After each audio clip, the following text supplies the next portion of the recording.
আসসালামু আলাইকুম দর্শক, আপনারা সবাই কেমন আছেন? দর্শক, আমাদের দেশে রাজনৈতিক পট পরিবর্তন হওয়ার পর থেকে একটা জিনিস আমরা প্রতিনিয়তই লক্ষ্য করতেছি যে আমাদের পার্শ্ববর্তী বাংলাদেশ ভারতের সীমান্তবর্তী এলাকায় বেশ উত্তেজনা টান টান পরিবেশ সৃষ্টি হয়ে চলছে প্রতিনিয়তই। তো আজ তারই ধারাবাহিকতায় আজকে দিনাজপুরে একটি ঘটনা ঘটে গেছে।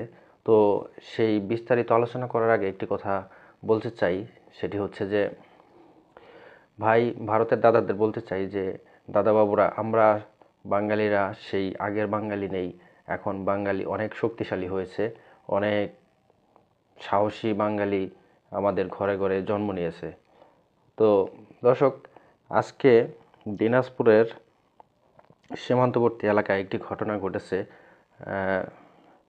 দিনাজপুরের বিরল উপজেলায় মাঠে কাজ করার সময় বাংলাদেশি এক কিশোরকে তুলে নিয়ে গেছে ভারতীয় সীমান্তরক্ষী বাহিনী বিএসএফ।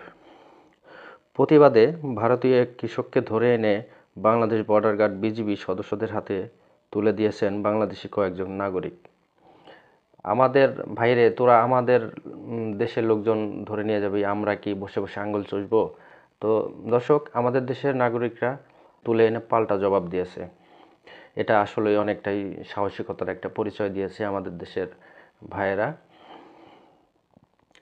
শুক্রবার 24 জানুয়ারি সকাল 10:30টার দিকে উপজেলার ধর্মপুর ইউনিয়নের এনায়েতপুর বিওপি ক্যাম্পের দীপনগর গ্রামের 323 মেইন পিলার সংলগ্ন এলাকায় এ ঘটনা ঘটে।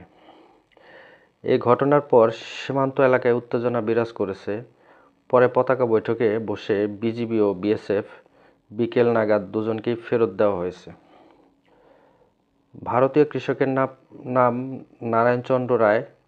তিনি পশ্চিমবঙ্গের দক্ষিণ দিনাজপুর জেলার কুসুমুন্ডি থানার পূর্ব মোল্লাপাড়া গ্রামের বাসিন্দা। আর বাংলাদেশি যে কিশোর ধরে নিয়ে গেছিল তার নাম হচ্ছে আলামিন। সে ধর্মপুর ইউনিয়নের কৈকরি গ্রামের বাসিন্দা। শুক্রবার সকালে আলামিন বাংলাদেশ সীমান্তের অভ্যন্তরে নিজ জমিতে কৃষিকাজ করছিলেন। এ সময় 6 জন বিএসএফ সদস্য তাকে মারধর করে টেনে হিঁচড়ে তুলে নিয়ে যায়। বিষয়টি জানতে পেরে দীপনগর গ্রামের কয়েকজন বাসিন্দা ভারতীয় এক কৃষককে তার জমি থেকে তুলে এনে এনায়েতপুর বিওপি ক্যাম্প সদস্যদের হাতে তুলে দেন। একেই বলে বাঙালি আমরা। এরপর পতাকা বৈঠকে বসে বিজিবি ও বিএসএফ বৈঠক শেষে দিনাজপুর 42 বিজিবির অধিনায়ক লেফটেন্যান্ট কর্নেল আহসানুল ইসলাম বলেন, 5 বাংলাদেশি অবৈধভাবে ভারত থেকে বাংলাদেশে প্রবেশ করে। বিএসএফ আলামিনকে তাদের সহযোগী ভেবে ধরে নিয়ে যায়। বিষয়টি ভুল বোঝাবুঝি ছিল, আলামিনকে তারা ফেরত দিয়েছে। ভারতীয় নাগরিকের বিষয়ে তিনি বলেন, তাকেও বিএসএফের কাছে ফেরত দেওয়া হয়েছে। তো এই যে একটি টান টান উত্তেজনা পরিবেশ আমাদের দেশে দুই পার্শ্ববর্তী সীমান্ত এলাকায় যে তৈরি হচ্ছে, এটি আসলে খুবই ভয়ানক একটি দৃশ্য আমরা ইতিমধ্যে দেখতে পাচ্ছি।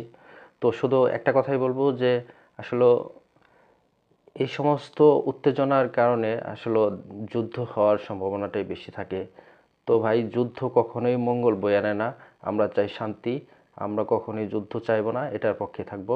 ধন্যবাদ সবাইকে।